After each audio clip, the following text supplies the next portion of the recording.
Përplasjet politike pushtet opozit dhe anasjeltas nuk kanë të ndalur. Lidhja Social-Demokrate e Maqedonisë pretendon se ka zbuluar lidhje biznesi të kryeministrit Mickovski me energjetikën. Nga LSDM-ja opozitare thonë se ekipi antikorrupsion i kësaj partie ka zbuluar oktapodin energjetik, i cili sipas opozitës fillon nga Dušan Adamović, funksionari SNS-s përmes strukturave offshore dhe Rudnap Group, deri në lidhjet e drejtpërdrejta me qeverinë përmes ministres së energjetikës Bozhinovska. Me këtë skandal LSDM-ja e ndërlidh edhe emërtimin e Aco Ristovit në krye të komisionit rregullator. Pas energjetikës dhe lidhjeve biznesore, LSDM-ja ka akuzuar VMRO-DPMN edhe për mosveprim dhe ndikim në ngritjen e çmimeve të derivateve dhe çmimeve të produkteve ushqimore.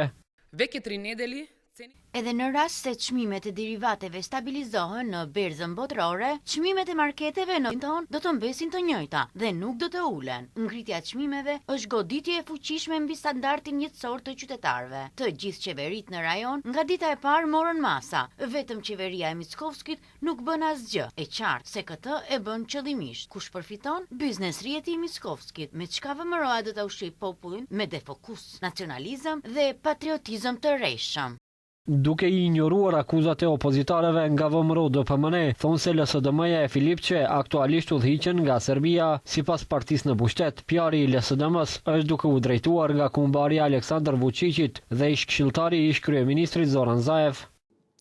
Bashanović, kumot na Aleksandar Zoran Bashanović është mik i afërt familjar i Zoran Zaevit, një person që ka qenë këshilltar special në qeveri dhe në atë kohë merrte mbi 1500 euro pagë. Zoran Bashanović, së bashku me PR-in agjensin iMedia, ku komunikatat dhe konferencat për shtyp i shkruan në Miljan Šćekić, janë personat që fyen dhe nënçmojnë popullin maqedonas. E gjithë kjo ndodh me udhëzim të Zaevit, ndërsa Filipçe dhe LSDM thonë gjithçka që këta u shkruajnë. Këta dy persona janë burimi i të gjitha gënjeshtrave, manipulimeve dhe të pavërtetave që vijnë nga LSDM dhe Filipçe.